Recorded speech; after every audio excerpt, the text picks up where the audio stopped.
Boa noite a todos, em nome de Cristo Jesus. Quero louvar a Deus por mais esta noite, por estar aqui para pregar a palavra de Deus, para falar da sua palavra. Quero enaltecer e engrandecer ao Senhor Jesus, por tudo que Ele tem feito em nossas vidas. Hoje eu quero compartilhar uma palavra poderosa da parte de Deus. Nós vamos ler Atos dos Apóstolos, capítulo 17 de Atos dos Apóstolos, o qual vai nos trazer ensinamentos maravilhosos a respeito da sua palavra.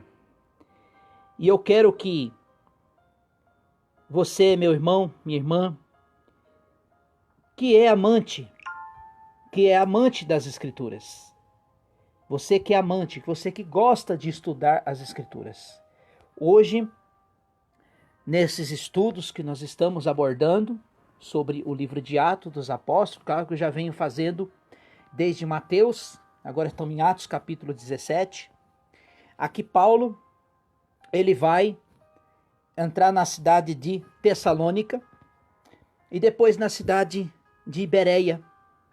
Todos leitores, todos estudantes das Escrituras sabem muito bem o que os bereanos, os irmãos bereanos, recebeu a palavra de Deus. E é isso que nós temos que fazer, ser estudante das Escrituras. Porque quando nós reconhecemos a palavra, as escrituras, como palavra de Deus, nós não vamos errar o caminho. Não essas baboseiras que tem por aí. Esses monte de crentaiada profetizando, monte de crente falando asneira. Então, esses homens, esses crentes bereanos, foram um exemplo para nós nos dias de hoje. Então, a outra coisa, eu quero aqui compartilhar as minhas felicitações a todos os pastores. Hoje é o dia do pastor. Você, meu amado irmão, que está engajado na obra de Deus, você que foi chamado para anunciar e pregar o evangelho, e Deus abençoe a sua vida. Apesar que o dia do pastor é todos os dias, que ele está lá fazendo a obra de Deus, pregando o santo evangelho de nosso Senhor Jesus Cristo. Então, eu estou aqui no capítulo 17 de Atos dos Apóstolos. Paulo, agora, ele vai passar pela cidade de Tessalônica, né?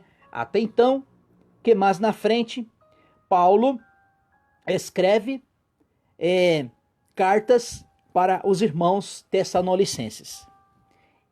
E tendo passado por Antifópolis e Polônia, chegou a Tessalônica, aonde havia uma sinagoga dos judeus, né? O versículo 2.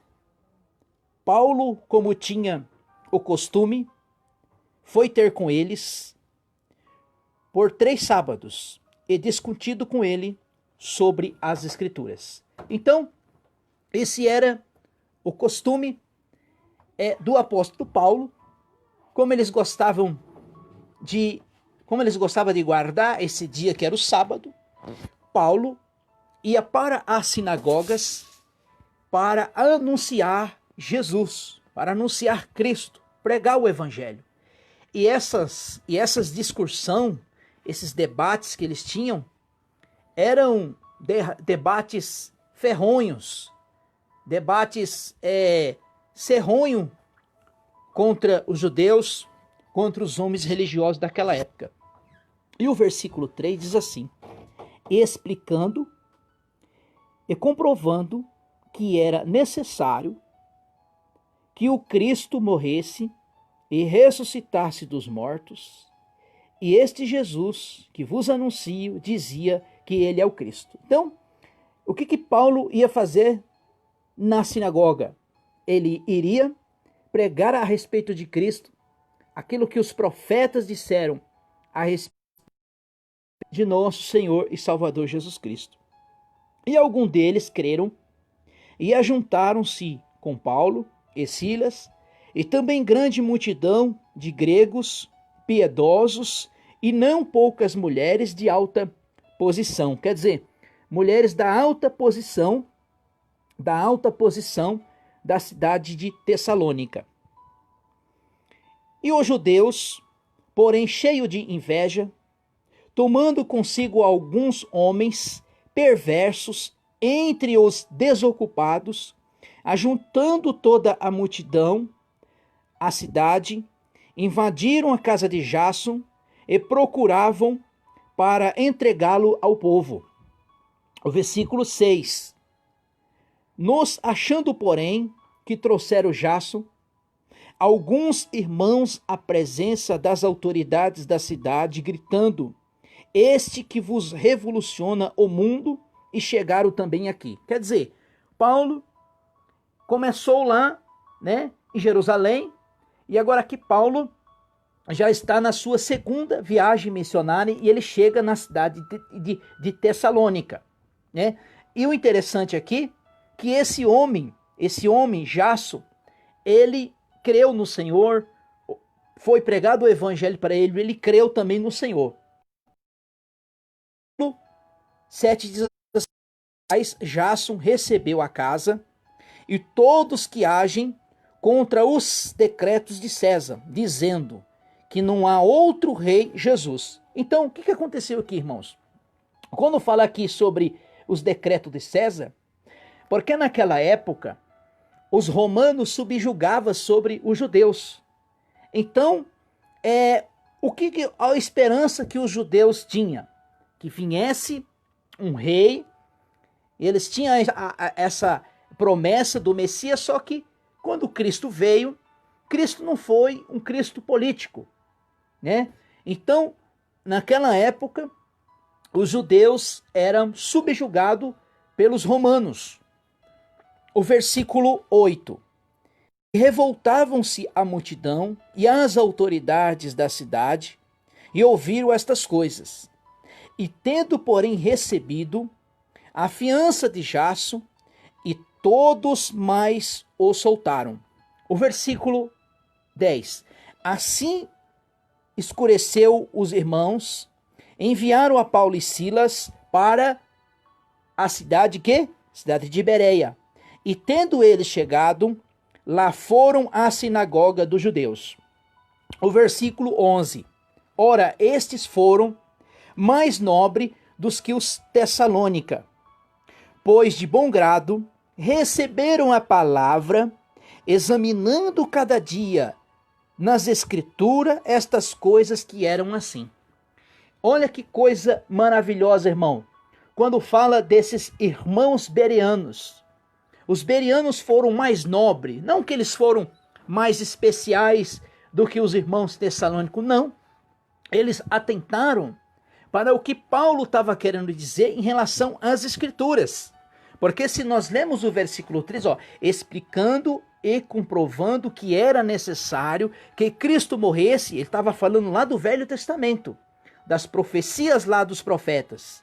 E ressuscitaste dos mortos este Jesus que vos anuncio dizer, ele é o Cristo. Então, o que os bereanos estavam fazendo? Eles estavam analisando o que o apóstolo Paulo estava dizendo. Paulo falava e eles consultavam nas escrituras para dizer o que Paulo estava querendo dizer. Irmão, nós estamos precisando disso.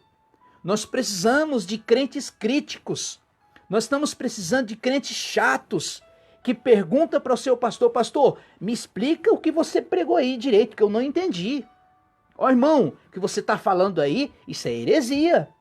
Nós estamos precisando de pessoas assim, pessoas críticas, pessoas que analisam, estudam as escrituras. O que Jesus disse? Examinai as escrituras, porque elas testificam de mim. Irmão, nós temos que parar e estudar a Bíblia. Nós temos que parar e estudar as escrituras. Parar com essas aberrações que tem desse negócio de profecia, negócio de revelação, nesse negócio que assim me diz o Senhor. Nós temos que estudar a Bíblia. Nós temos que estudar as Escrituras, nós temos que examinar as Escrituras. Sabe por quê? Porque a revelação que nós temos hoje é a palavra de Deus. O que nós temos hoje é a palavra de Deus. Eu gosto muito quando fala assim, Hebreus capítulo 1, ao autor desconhecido, nós não sabemos qual seja, provavelmente seja Paulo, não sei, mas deixou algo registrado aqui, maravilhoso. Qual é a revelação que nós temos hoje? É a palavra, é Cristo. Diz assim, havendo Deus outrora falado muitas das vezes e muitas maneiras, e aos pais e pelos profetas, e nos falou nesses últimos dias pelo Filho, a qual constituiu herdeiro de tudo, que fez o mundo. Então, meus amados irmãos, a revelação que nós temos hoje é a palavra de Deus. É o que está registrado nas Escrituras. Quando fala que ele falou pelos pais, ele falou pelos profetas, e agora nos falou pelo Filho. O Filho é a própria palavra. O Filho, Jesus Cristo, Cristo Jesus é a própria palavra. Sabe o que é? É a palavra viva. A palavra se fez carne. A palavra habitou entre nós. Então a revelação que nós temos hoje é Jesus. Paz, pastor Eurico. Feliz dia do pastor para o senhor. Deus abençoe. É o nosso pastor da nossa congregação.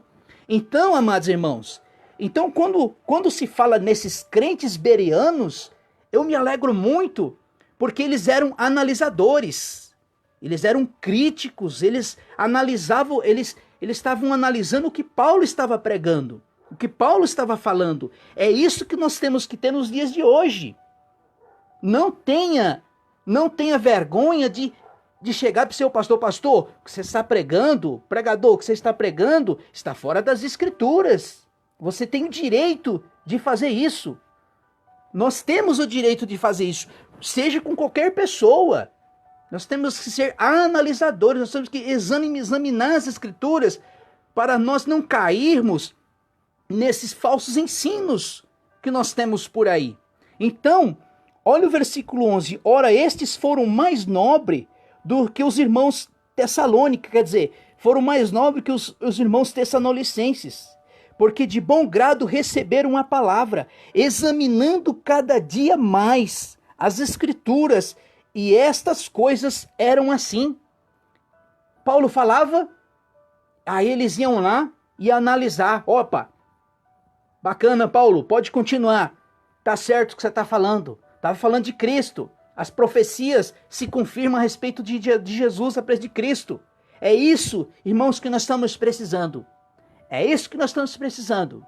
Seja crítico, seja chato, seja analisador das Escrituras. Mas para isso, para você fazer isso, você tem que ter conhecimento das Escrituras.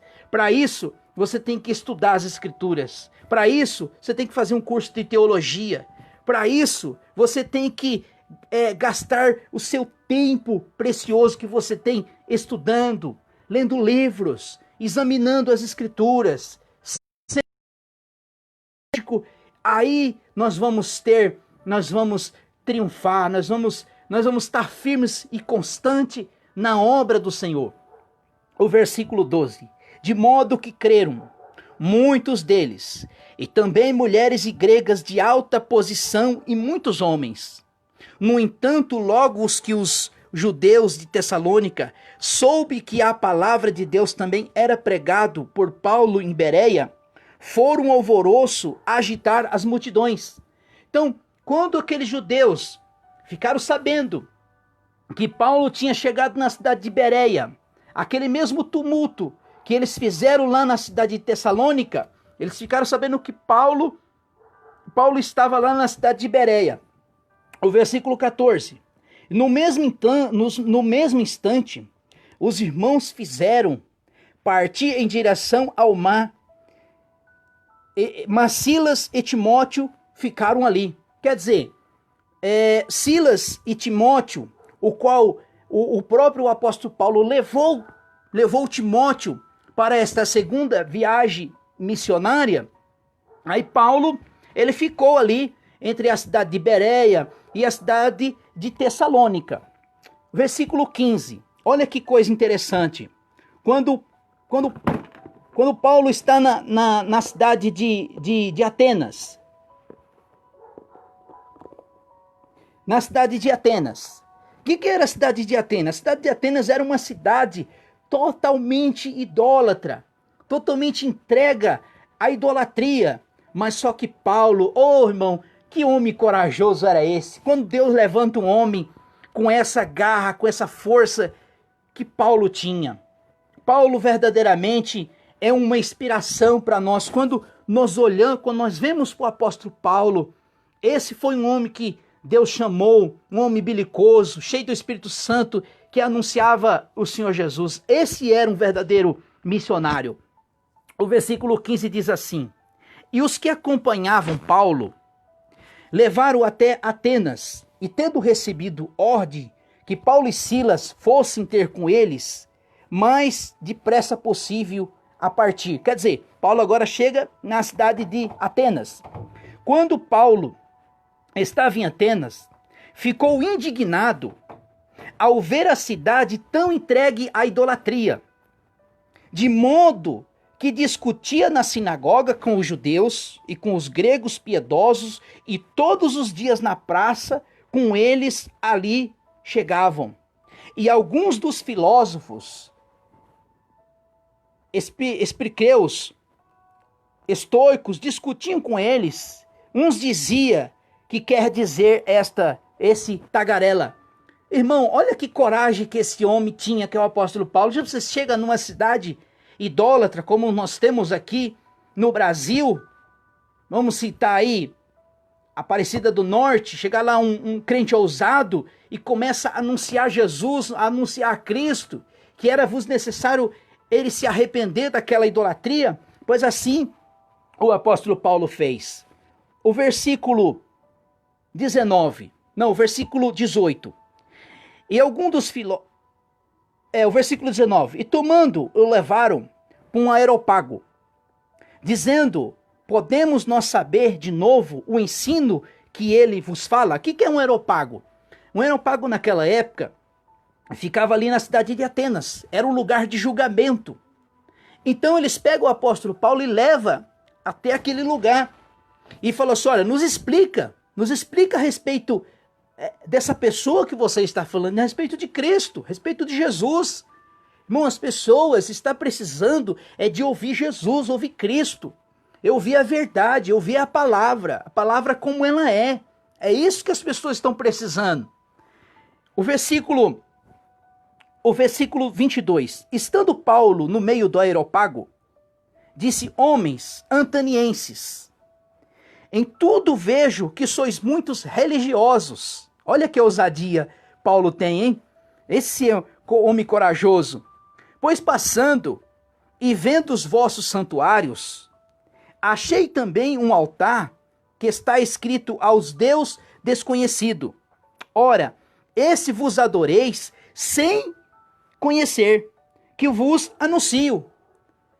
O versículo 24 diz assim: o Deus que fez o mundo e tudo o que nele há, sendo ele Senhor do céu e da terra, que não habita em templos feitos por mãos de homens, tampouco é servido por mãos de homens, com que necessitamos de alguma coisa, porque ele mesmo é que dá toda a vida, a respiração e todas as coisas. Olha que coisa interessante. Paulo ali pregando para aqueles homens que ele servia aos outros deuses, disse: olha, o Deus que você serve é o Deus que vocês apalpam, é o Deus que vocês enxergam, é o Deus que vocês vê. Tem mão, mas não fala, tem mão, mas não palpa, tem pé, mas não anda, tem boca, mas não fala, tem olho, mas não vê, tem nariz, mas não cheira. Paulo estava querendo dizer isso, mas vocês servem a um Deus desconhecido. Agora nós não. Nós que somos de Cristo, nós não adoramos um Deus que não habita em templos. Você sabe aonde que é que Deus habita? o Espírito Santo agora habita nos crentes, todos aqueles que recebem Jesus como Salvador. Claro que se faz necessário um templo, um lugar para nós, para a igreja se reunir, para os irmãos reunir como igreja. Claro que se faz necessário para os irmãos, para nós termos comunhão uns com os outros. Mas Deus não habita em templo feito por mãos humanas. Deus não habita em templo. Deus habita na vida daqueles que foram salvos, aqueles que são salvos em Jesus Cristo. O Espírito Santo habita. O versículo 26 diz assim: de um só fez todas as nações de homens, para habitarem sobre a face da terra, determinando os tempos que dantes já ordenastes e os limites da sua habitação. Deus fez isso para que o buscassem, talvez procurando que pudesse achar, ainda que está longe de cada de um de vós. Então, irmãos, às vezes as pessoas olham nós como crente, olha, vocês não adoram uma imagem, vocês não adoram a Jesus. Não, nós adoramos a Deus em espírito. Igual o Senhor Jesus disse para aquela samaritana, que os verdadeiros adoradores adorarão ao Pai em espírito e em verdade. Nós não adoramos o que nós vimos, nós buscamos a Deus, porque o texto diz assim, o versículo 27, Deus fez isso para que o buscasse, talvez procurando que pudesse achar ainda que longe de cada um de vós. Pois nele vivemos, pois nele movemos e existimos, como também alguns poetas dissemos sobre nós, também a sua geração. O 29, portanto, sendo nós geração de Deus, olha, aqueles que adoram Deus em espírito e em verdade, nós somos o quê? Geração eleita, povo escolhido, povo adquirido, somos agora sacerdotes de Deus, por meio de Cristo Jesus. Nós somos agora casa espiritual. Nós somos agora pedras vivas. Nós não éramos nada. Quer dizer, nós os salvos, nós não éramos nada. Agora nós somos pessoas eleitas, escolhidas pelo Senhor. Então, se você ainda não recebeu a pessoa bendita de Cristo Jesus, seja salvo hoje. Seja salvo. Tenha vida eterna na pessoa bendita de Jesus. O versículo, portanto, sendo geração de Deus, que havemos de pensar que a divindade será semelhante a ouro, a prata ou a pedra, esculpida a arte da imaginação do homem. O homem imagina, dizendo, olha, Deus é assim, Deus é dessa forma, Maria é dessa forma, Jesus é dessa forma. E eles imaginam com a sua mente, com o seu coração, e faz um ser insignificante, que aonde você deixar ele fica, cheio de pó, cheio de poeira, se cair no chão quebra. Mas o nosso Deus não, o nosso Deus é vivo, o nosso Deus criou todas as coisas, faz todas as coisas, faz pela sua vontade.